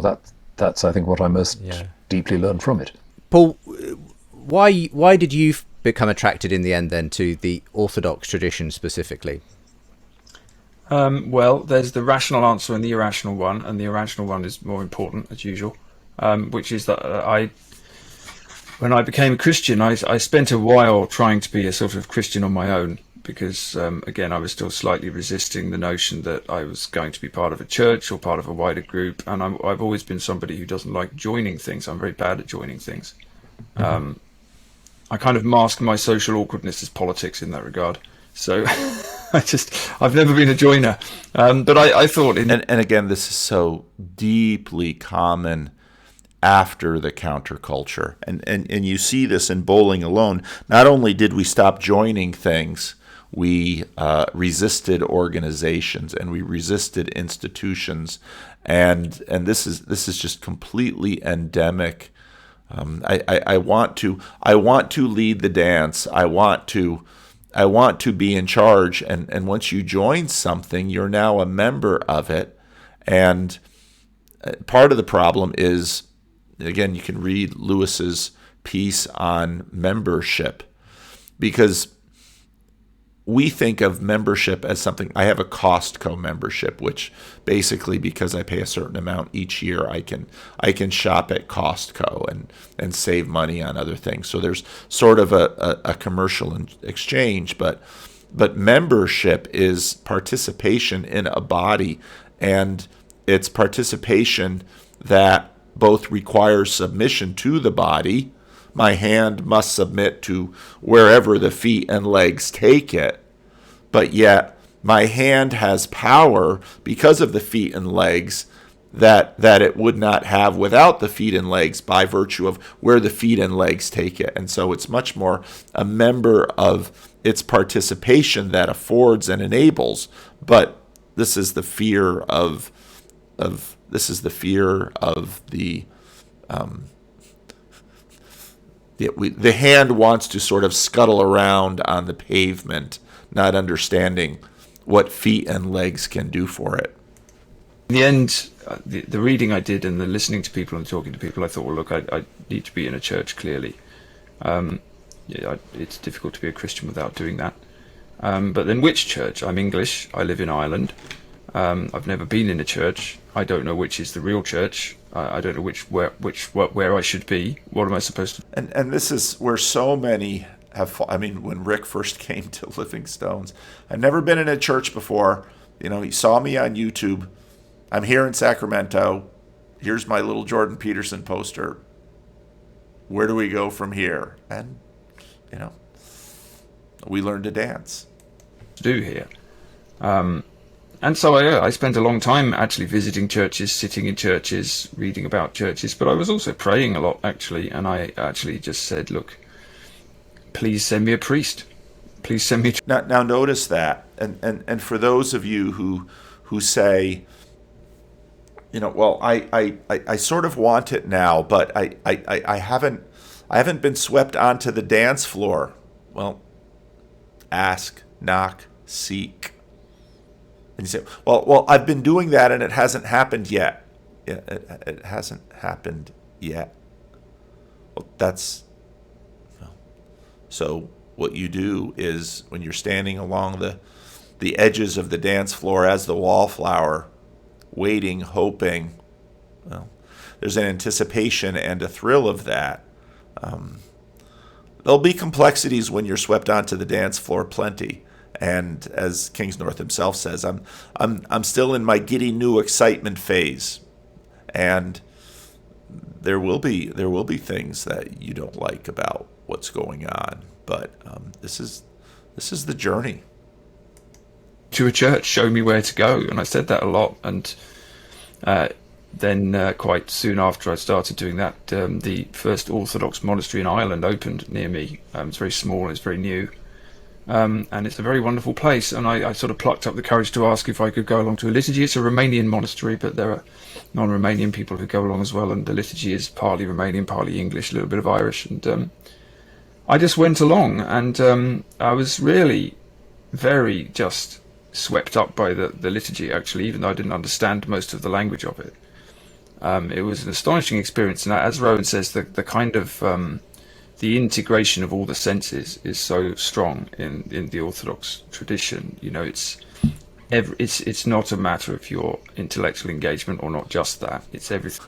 I have to do a little organization for the group while I do this, so I've got to. I'm multitasking on a very big level right now, so pardon the administrative work while I make a commentary video. Everything happens at once, and things really did happen in that liturgy. And then I got talking to the priest, and the priest was a very good, solid man as well, and he didn't try to particularly encourage me to join the church or to discourage me. He just said, well, here's the tradition, here's where it is. And there was a kind of seriousness right from the beginning about Orthodoxy, actually. No one was evangelizing me. They were clear about how serious it was, and especially for an Englishman in Ireland going to a Romanian church, which is a strange thing to do as well. But there was something about it that was, I couldn't keep away from. And intellectually, I suppose, rationally, I think I'd probably broadly agree with Rowan, but I'd also say that in Orthodoxy, the emphasis on God being both transcendent and immanent, everywhere present and filling all things, as it says in the Vervaeke prayer, is very, very real. And in that sense, and this wasn't why I... Okay, now we're going to switch sort of from Lewis to Peterson, and God number one and God number two. Now I'm going to have to pause to finish this. So you don't have to hang on because I just pause. I continue in real time. Well, I'll be back instantly for you. So this is where the God number one and God number two stuff started. When I listened to Jordan Peterson talking to Sam Harris, I of course got interested in Jordan Peterson because downstream of Peterson was a group of people who were basically treading some of the same steps as Kingsnorth, in that I had seen many people sort of do what Lewis called regression from Christianity back to pantheism, whereas everyone was seeing that as progression from Christianity towards pantheism. And when I saw people doing this as Kingsnorth, I wanted to know why, and listening carefully to the Jordan Peterson-Sam Harris debate, I could clearly see that Jordan Peterson and Sam Harris had two very different understandings of God. And the kind of God that Kingsnorth was intuitively pursuing, and I think the same kind of God that Peterson is intuitively pursuing, is a God that I recognized in the very earliest reformational documents that, of course, I grew up on as a member of the Dutch Calvinist Christian Reformed Church, items in the Heidelberg Catechism and the Belgic Confession that clearly were testimonies of far earlier Christian writings, beliefs, and assumptions that, well, as it says in Isaiah 6, holy, holy, holy is the Lord God Almighty. This is the God that is apart, the God that is separate. The whole earth is full of his glory. And so this is God number one and God number two. Now later, obviously, with the Vervaeke agent arena stuff, my latest, and I've always said that God number one and God number two are sort of like two boxes on my existential workbench, my theological workbench. And they're things that I throw in and try things out. And God number one is the God who is the author of nature. And just as if you, let's say, read The Green Knight or the story of Leaf by Nigel, you're steeped in Lord of the Rings, you can kind of recognize Tolkien, that there's some of Tolkien in all of his work. But as Lewis mentions, Tolkien isn't locally contained in the work because Tolkien is greater than the work. And that's exactly the problem with pantheism, is that what happens is that God becomes subpersonal, God becomes a reduction, and Tolkien cannot be reduced to Lord of the Rings. But you can see Tolkien through Lord of the Rings, and Tolkien is in Lord of the Rings in a certain way. And for us, getting the language right, getting the mental pictures right, getting the sense of how this works together, that's difficult for us. So this is the question of God is on one hand holy, holy, holy. He is above and beyond, and cannot be contained by anything within creation, which is exactly why you have the commandment, you shall not make for yourself any graven image, and call it God, because God cannot be reduced to anything in creation. That's the problem with pantheism, because if that God can be reduced, then that God can be wielded, because that God is subpersonal. But God is, of course, the source of all realities, of all crunchiness, of all personhood. And it is, in fact, that personhood that wields nature. Now, of course, with us, there's this awareness of this back and forthness with our personhood. But it's exactly this aspect that Lewis points to in his book Miracles, and Lewis generally calls rationality, which will come under some scrutiny here. But it is exactly here. It's the same dynamic that Kingsnorth, and now, unlike many who have spoken with me, that watching Jordan Peterson and Sam Harris sort of turned a light on, Kingsnorth turned this corner apart from there, which again I think says something to the broader tidal sea change of which these individual waves participate and are set up by. I became Orthodox, actually, but in that sense it kind of satisfied the need I had for a God that was in creation as well as beyond it. And again, when I say the earliest reformational documents, because when you get to later reformational documents, let's say 17th century, where, well, let's jump ahead and get at what they talk about a little bit later in the show. So is there a way of reconnecting people to this sense that actually God is immanent, and that the experiences you may be having in the world are actually experiences of God? Because this seemed to me to be certainly what was happening to me, and I have a sense that there's not an understanding that that's a Christian story. Absolutely. People don't know where to take their experience, do they? They have these experiences. And this is the difficulty of the church, and this is sort of the imbalance of God number one and God number two, where, again, the Christian God is God number one and God number two. The whole earth is full of his glory, and he's holy, holy, holy. Holy, holy, holy is sort of the personal, the number two.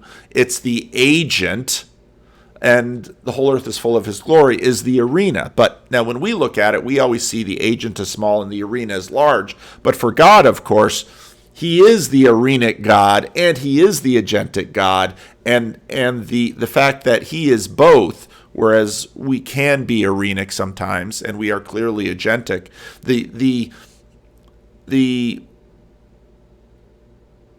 way, so part of this I think part of the struggle with many of these heresies and with much of the waves coming back and forth has exactly been trying to figure out the relationship between the arena and the relationship with respect to us. Now, obviously, with respect to God, it's dramatically different. But, for example, I've often used the Chuck Colson. Chuck Colson has this born-again experience, and he has to somehow locate it. And you have all of this talk about Christianity being not a religion, but a relationship. This was very popular in the 1970s. And again, it's all of this reappropriation and trying to once again figure out the dance. Have a sense of the sacredness of what's around them. They have, and it's interesting, I've heard this language used, a sense of almost the sacrilege or the blasphemy of what we do to our material environment, but they don't know where to put it, all this. They don't have that overall big picture of what creation actually means and what God actually means.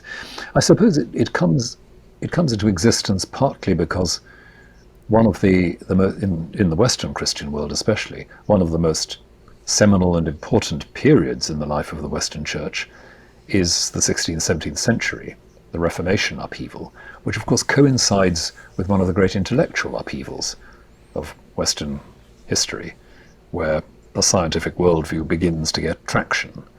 And it's as if the negative elements in both of those upheavals feed each other during that period of, say, a century and a half, from, say, 1550 to 1700, producing a very eccentric philosophy of mind, a very detached and overambitious philosophy of science, and a very cerebral and dry form of religion. And it's not just a Protestant problem. You can see these things happening in the Catholic world as well. And I think part of this is why Orthodoxy is coming on strong, because Orthodoxy, of course, is one of the most ardent preservationist segments of Christianity. And I bump into this all the time. We don't change. And Protestants, I kind of look at them and think, well, you change more than you think you do. But yet that preservationist aspect is vital at this point, because, as William said, earlier, this integration, and as Lewis talked about it in terms of the Platonic, you have Judaism and you have Platonism, and kind of the merger of them together is Christianity. And that's, of course, from below. Of course, from above, it's the revelation of Christ, et cetera, et cetera. So what Williams is getting at here is very much a part of it. And, I remain a Protestant for a whole variety of reasons. And I resist the suggestion that I hear from many Orthodox that, the world would be better if we had just avoided that whole Protestant Reformation. I don't think it was avoidable. In almost a similar way to, I was fascinated by Peugeot's take on the fall, which really intrigued me. Boy, I should really do a commentary on his video about Enoch, because there's so much stuff in that video. It had always puzzled me. Why is the tree of the knowledge of good and evil in the garden with the tree of life? Because, there's the tree of life, and then you have to get the man and the woman out of the garden, lest he partake of the tree of life and live forever. And again, I think in our suspicious, fear-based biases about God, that we imagine, he's keeping something from us. And if you could perhaps converse with the serpent when the serpent suggests he doesn't want you to eat from the knowledge of good and evil, because then you'll be like him, as sort of his position is one that he jealously holds against us, rather than the knowledge and godliness and power that he possesses. In a sense, he is withholding from his creation in the way that the parent withholds the car keys from their 3-year-old. Says, someday you'll drive with me, but you're not ready. And so it's this question of timing that Peugeot mentions there that is interesting, and I think in some ways similar to the kinds of things we've had to wrestle with because of the Protestant Reformation. These things were going to come. And as Lewis talked about with respect to the Protestant Reformation, he said, we completely botched it. This should have been, in Lewis's sort of elite way of framing it, this should have been something that the fathers of the church should have sat back in a room and worked on together. Well, the diet of worms and the everything that happened around Luther and the church should have sat down, as in many ways Luther wished. The posting of the 95 Theses on the door of Wittenberg was supposed to prompt a confessional conversation among the leaders of the church with respect to the practices that Luther was protesting. Many of those practices, no longer employed in the way that they were during the Reformation. But the church overreacted and Luther reacted, and you had this escalation of reactivity that then prompted the releasing of all of these forces onto the world. But it's not that it could have simply been forestalled by Luther not asking the questions against the corruption and many of the aspects that were involved. So these things kind of play off each other. But at the same time, during that period, you do also have remarkable figures who do try to hold it all together. You have the great mystical writers in Spain, like St. Teresa and St. John of the Cross. You have Thomas Traherne in England in the 17th century, a great poet a priest and poet of the natural world. So you have people doing their best to keep the ship balanced, but the cultural capital accumulated in that period is on the whole pushing heavily down on one side, pushing on the the left brain side, as Ian McGilchrist would say. So how do we get it back? I think we do have to reconnect with the sacramental life of Christianity and understand that what we do together is not just gathering to instruct ourselves or share ideas, but gathering to be transfigured by doing something together physically, by eating together, in a very ritualized form, of course, but opening ourselves to the act of God in that way. But I think we also ought to be, as churches out there, campaigning just a little bit more about our educational assumptions as a culture. Perhaps creating more schools with a religious basis, not a sort of brainwashing indoctrination basis, but the kind of educational environment where young children were always being exposed to the realities of the natural world and the mysteries of the natural world in a way which on the whole they don't have time for these days. But I think if we try to create those spaces around us in our cultural world, we'll be doing more effective mission than perhaps if we just bang on about what we're worried about. It's a very interesting comment, and I think one worth thinking about. I want to go back to where we were before. In Christian Orthodoxy, there was room enough for that, and I felt therefore being a Christian was an expansive thing. It gave more room for thinking, feeling, understanding, and imagining. It never felt like a constraint, and the more I reflected and studied, the more that felt true. I know that part of your journey, Rowan, there was an interest in the Orthodox Church, and we'll come to Paul's own sort of the fact that he's become part of the Orthodox Church. What was it that drew you to that particular tradition initially? As much as anything, it was a sense of the complete integration of thinking and worshipping It was the sense that you weren't thinking up ideas and then, as it were, doing visual aids for them in worship. It wasn't that you found yourself swept up in ecstatic worship and had to find some sort of justification for it. The two just went hand in hand.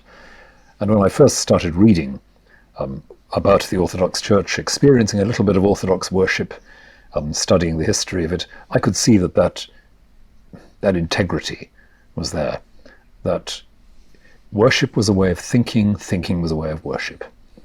And that deep interaction, I think, has been the thing I'm most grateful to the Orthodox tradition for. That's I think, what I most deeply learned from it.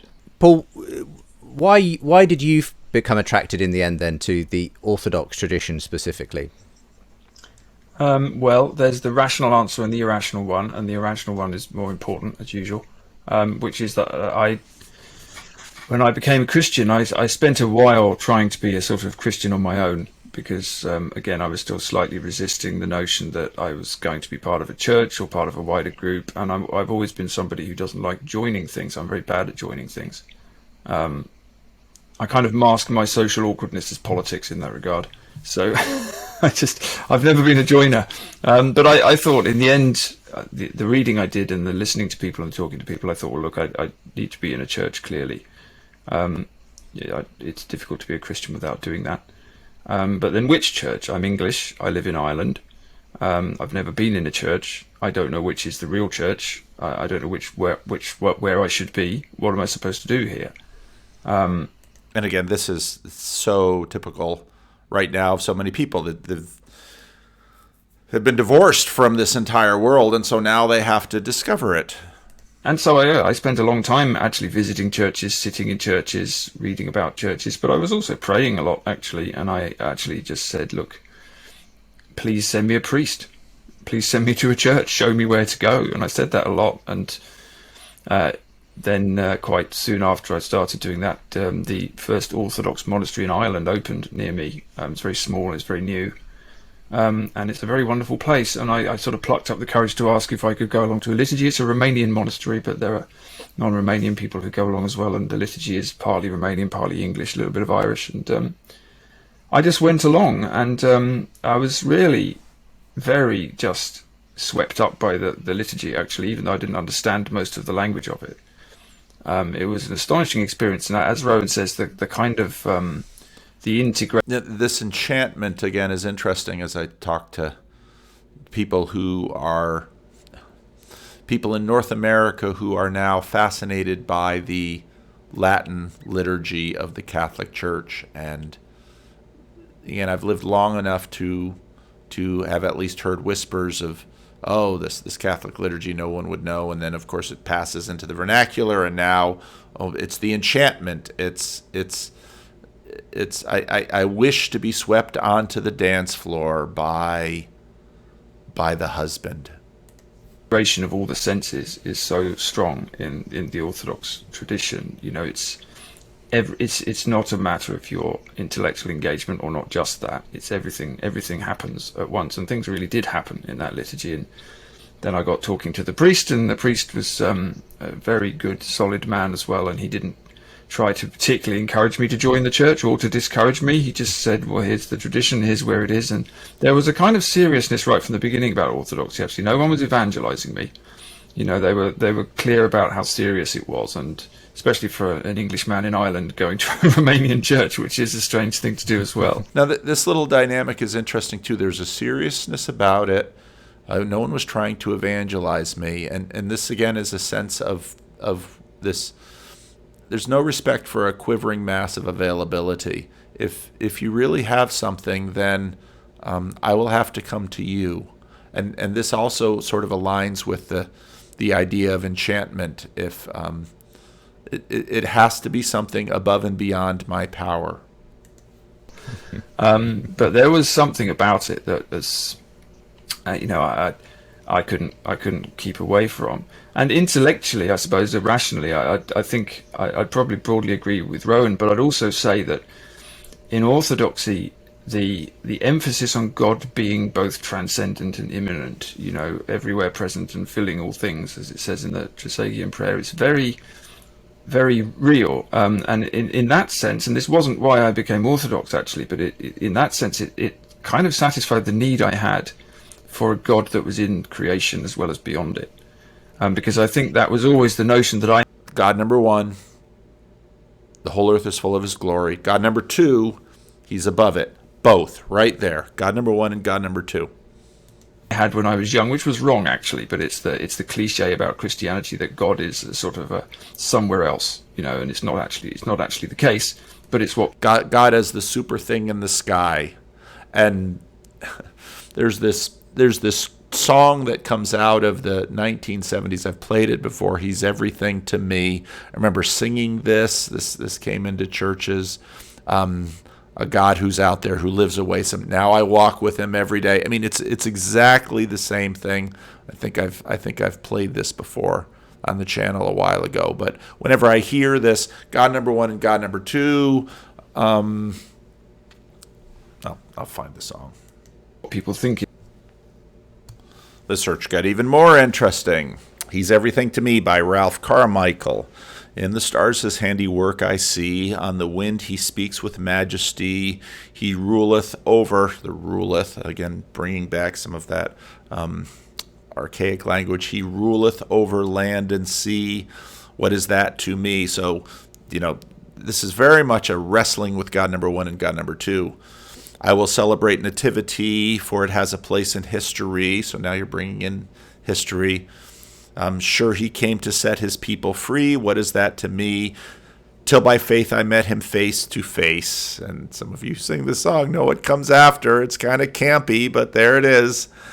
And I felt the wonder of his grace. Then I knew that he was more than just a God who didn't care, who lived away out there, a super thing up in the sky. Now he walks beside me day by day. It's the integration of God number one and God number two. Ever watching over me lest I stray, personal relationship with God, all of this evangelical language, helping me to find the narrow way. He's everything to me. And so this song has been popular for a very long time. Who's Ralph Carmichael? It's very interesting. I'll make the font a little bit bigger. Ralph Carmichael, 1927 to 2021, just died. An American composer, arranger of both secular music and contemporary Christian music, regarded as one of the pioneers of the latter genre as well as contemporary Christian music. Born in Quincy, Illinois, son of a Pentecostal minister who allowed his son to play the violin and listen to the radio, he said, I was captivated by the chordal explosions I heard on the radio. I felt sadness. We didn't have that in our church. Sounds like Larry Norman, Why Does the Devil Have All the Good Music? I felt sadness we didn't have that in our church. Our church orchestra sounded weak and terrible by comparison. It was embarrassing. Why? We didn't have to settle. Now, again, this is going to rub orthodoxy the wrong way. We could have used those gorgeous rhythms, sweeping strings, brass, stirring chords. That started to control everything I did. As a teenager, Carmichael played the violin with the San Jose Civic Symphony. At 17, he enrolled in the Southern California Bible College, now known as Vanguard University, to become a preacher like his father, grandfather, 3 uncles, and 5 cousins. He started a campus men's quartet as well, ensembles, mixed groups of all kinds, blending jazz, classical music techniques with gospel hymns and songs. His musical experiments proved instantly controversial. His bands were unwelcome in many churches, and he was not allowed to store his baritone saxophone on campus because of its association with big band music. After college, Carmichael's band received mixed reactions from Christian community. One church asked if they would hide their drums behind a curtain. Pastor in Oakland stopped the band mid-song because the music sounded too worldly. After a performance at Men's Fellowship in Pasadena, however, Carmichael's band was invited to audition for television. The television drew so much response from Christians that the station asked for more songs. In 1951, Carmichael was invited to score a film for the Billy Graham Evangelistic Association. In all, he scored 20 films, including Billy Graham Evangelistic Association, including funky urban soundtrack of the 1970s, The Cross and the Switchblade. By the 1950s, secular producers had taken notice of Carmichael's radio and film work. He was invited to assist the composition of television sitcoms I Love Lucy, and was soon arranging music for that show, as well as Bonanza, the Roy Rogers and Dale Evans shows. Singer Rosemary Clooney. In 1958, Carmichael was hired by publisher Jack H. Paris. This is positive world if we think about Aaron Renz. He arranged and composed for Bing Crosby, Christmas television special. Carmichael's big break came in the 1950s when his work came to the attention of Capitol Records, who asked him to provide arrangements for the album of mainly sacred Christian songs by one of the label's biggest stars, Nat King Cole. Other performances, Ella Fitzgerald, Bing Crosby, Jack Jones, very interesting. In the field of Christian music, that Carmichael is most prolific, particularly his experiments in pop rock style of 1960s and 70s, brought his recognition as the father of contemporary Christian music, founded Light Records, the Jesus People. Oh, Bern Powers is going to jump onto this. I'm sure Bern knows stuff about this. This is fascinating. One of Carmichael's contemporary hymns, Reach Out to Jesus, was recorded by Elvis Presley. He Touched Me, and he, of course, then, well, I assume. Let's see. Are his records, his songs? There it is. He's Everything to Me. Recorded by others. 1967 folk gospel. Fascinating. But there it is. God number 1 and God number 2. Ralph Carmichael. Kind of a campy song, but in the stars his handiwork I see, God number 1. On the word in the wind he speaks with majesty, God number 1. He ruleth over land and sea. Now already you have that integration because you have the ruling. He's everything to me. Fascinating. Is the case, and I think in Orthodoxy there's a real emphasis on the living, panentheist, as they call it, the manifestation of God in the natural world, which... No comments, Luke. And I think Rowan's dead right about one of the reasons that a lot of people become, say, neo-pagans or go into nature worshipping and the rest of it today, in an age where our kind of abuse of nature is so obvious. And it's that Christianity hasn't really met that need at all. But the institutional church hasn't met it. But of course you don't meet that need by, rewriting Christian doctrine. But in Orthodoxy, I found that there was no contradiction between experiencing God in nature, which I thought I'd been doing for years, and the teachings of the church, which was a revelation to me because I hadn't occurred to me that was the case before. So that's still kind of unfolding in my life. Actually, it's quite something. Yeah, I think that this is a really key insight, because it seems to me that Christianity, properly understood, tells you there's no such thing as dead matter. There's no such thing as just stuff lying around. It's all of it carrying the energy of God in some way. So creation around you, within you, the creation that you are, the creation that you're part of, is all God acting, God loving, God inviting, here and now. And we still have this kind of default position that God made the world and then sort of put it on a shelf and looked at it admiringly. And that's deism. And all of this comes with, in many ways, the rise of deism. And stepped back, rather than God making the world in the sense that a pianist makes a sonata, that the involvement, the energy, is in what's done. It's what's made actively, moment by moment. And that, as you say, that is both an affirmation of utter transcendence, because it's the freedom to create, but the freedom to create in this way, with involvement, with commitment, with that outpouring in everything of grace and love. And to that extent, what have been the aspects, even though you're not part of the Orthodox Church yourself, Rowan, what have been the things that you've sort of taken from your knowledge and experience of that tradition into your own spiritual journey? Well, most practically, I suppose, from the age of about 20, I've been using daily the Orthodox prayer, the Jesus prayer, Lord Jesus Christ, Son of God, have mercy on me, a sinner, as the kind of centerpiece of my daily reflective or silent prayer, sitting with that prayer, repeating it, going into silence by that route. That's something that has been part of my daily practice for, I suppose, getting on for 50 years or more now.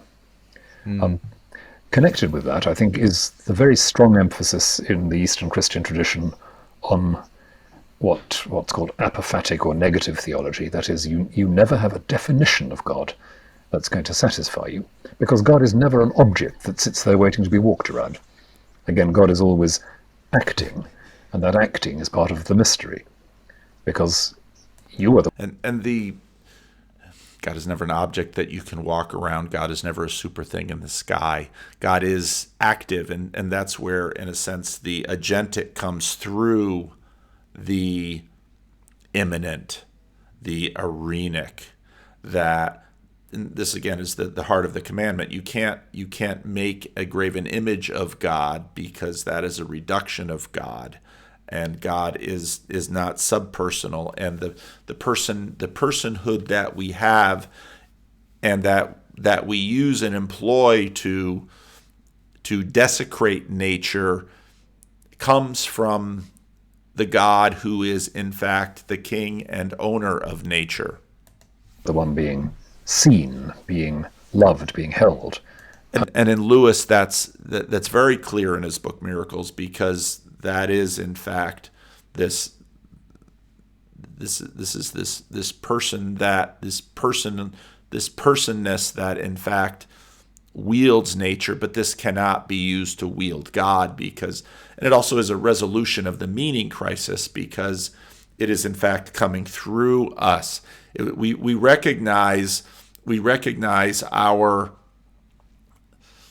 at one level, that we are parallel to nature, we are her sister, but that we possess this other, we have the stuff of nature and the breath of God, we possess this other reason, as Lewis liked to call it in Miracles, but this other personhood, this power, this agency that we actually get from God, that we wield either in alignment with his will or against his will.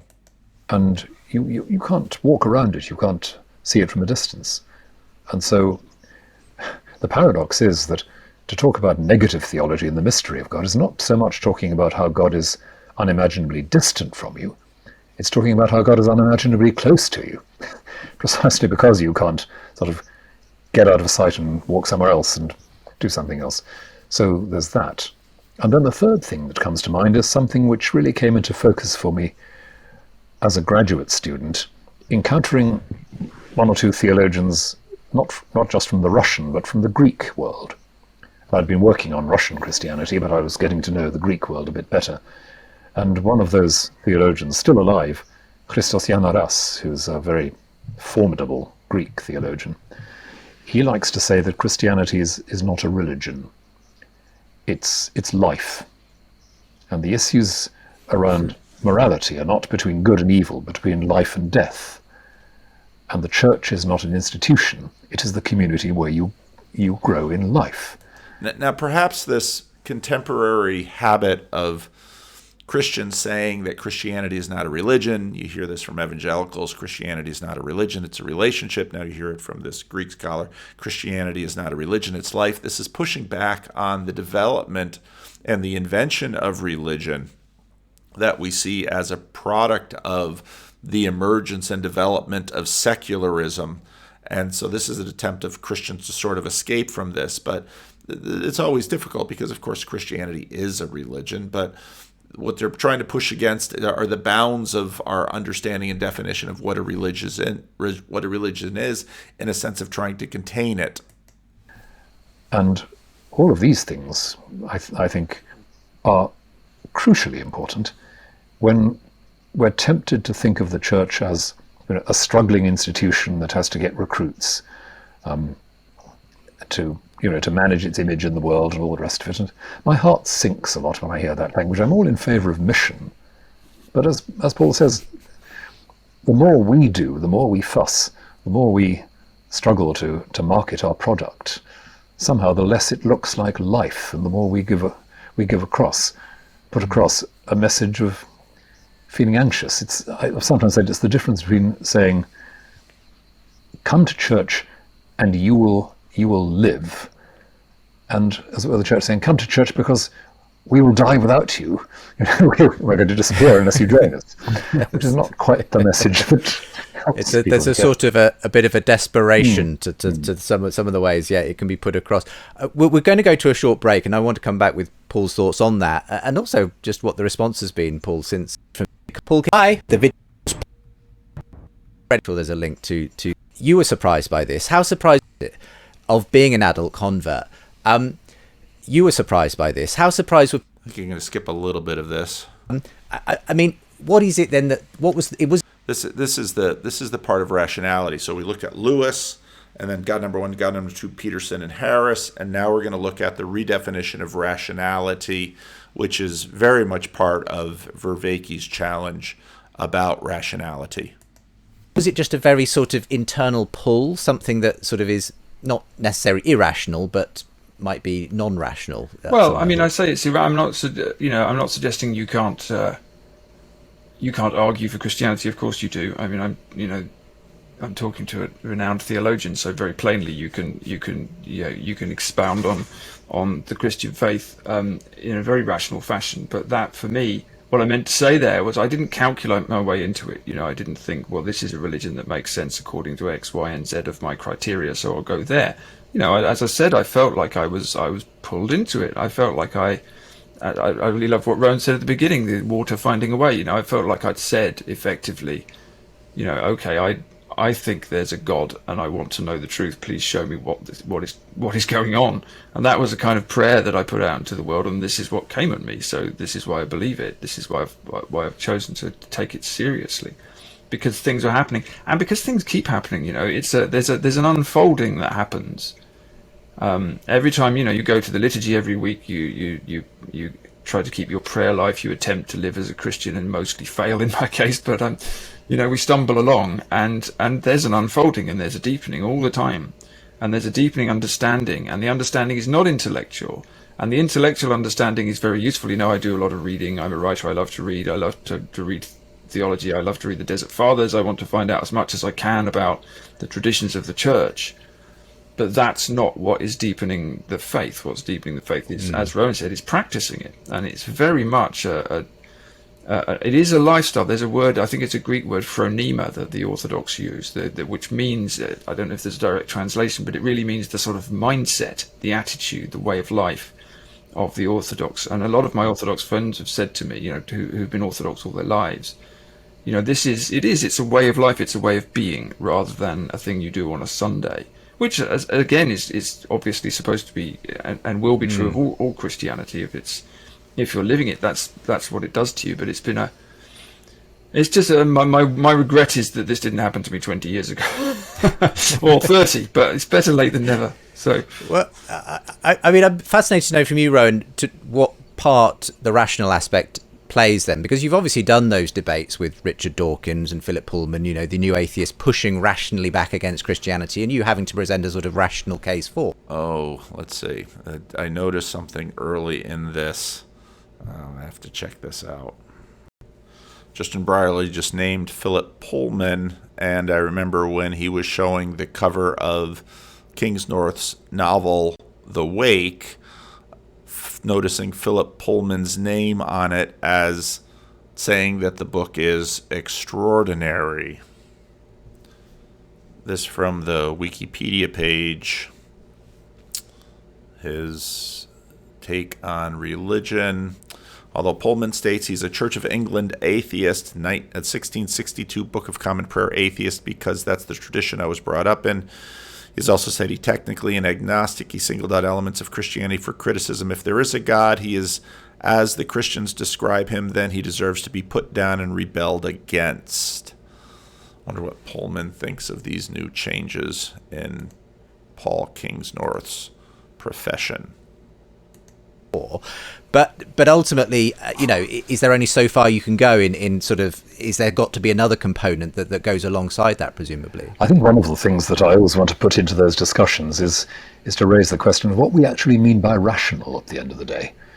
Because it's a word that's been captured by a certain segment of the intellectual population, as if rationality always meant a kind of near mathematical kind of reasoning, where conclusions were tight, arguments were neat and operating in straight lines. And one of the great things about one strand of Christian thinking is that it would say, yes, we claim to be rational, but reason is a much bigger thing than simply mathematical conclusions. We reason our way in and out of all sorts of positions. We accumulate relevant experience without quite knowing how we're doing it. Okay, and here's the 4 Ps. The perspectival, the participatory, the procedural. These are is essentially what Williams is basically talking about, are the other 3 Ps beyond the propositional. You might even say we reason our way into learning to ride a bicycle. Not because we are taking the instructions off the internet, which I suspect is a very bad way of learning to ride a bicycle, but because somehow our embodied imagination and thinking learns a way of being in the world. And that's reasoning in the fullest sense. And I think, again, the Eastern Christian tradition, when it talks about nous, N-O-U-S, the intellect as it's often translated, is about something much more than what we usually think of as intellectual activity.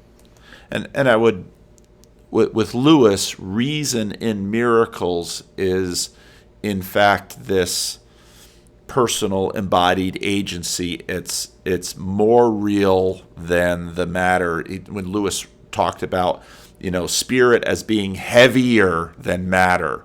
Well, why would he use that image, that metaphor of heavier? Because the heavier thing moves the lighter thing.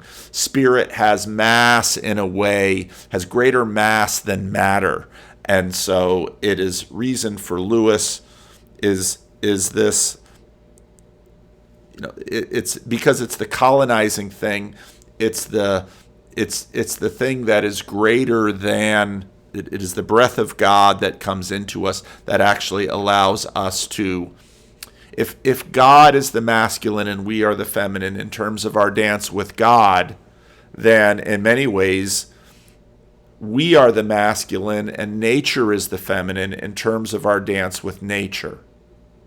But what we've done is, and this is Kingsnorth's main thing, what we've done is instead of wooing nature and loving nature and respecting nature as our sister, we've been raping nature and abusing nature and forcing nature to give us. This is deeply within Tolkien's imagination of the difference between the magic of the elves and the magic of Sauron and then Saruman.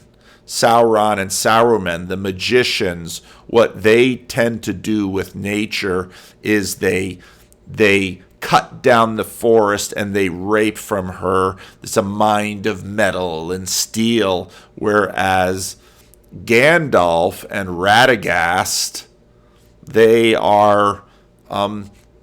respect nature as a brother respects the sister. And again, the gender here is important because us with respect to God, we are the feminine. The church is the bride. Our relationship with respect to nature, we are the brother and she is the sister. And so we have power. We have this power of rationality, but it's an embodied rationality because when that rationality then gets applied in technology, let's say, it has to be embodied for the welfare of our sister, and we give and receive with our sister. So I think those are the main points I wanted to make. Watch the whole video. I think I've done enough talking. I have to start writing this blog. I was really kicking myself when I said yes to Justin about writing this blog post. Was, what am I thinking? I'm going to be in Chicago, and then I'm going to be at Synod, and how am I going to make this deadline and get this thing to Justin? But I think I'll be able to do it. So we'll see what I can do. Anyway, thanks for watching as I think out loud, talking to a lot of people who made it to the Chicago meetup here about my videos and what do I do with my videos. And again, my videos are thinking out loud. This is how I process. I made 2 videos yesterday, and I made that video before my conversation with Aaron Wren. because I wanted to think through some of the Aaron Wren stuff. And so I do this video before I write my blog post for Justin, because I want to think through my blog post. So now I've got to put it together, and I've got to start the hotel Wi-Fi, the long, laborious upload process. So thanks for watching.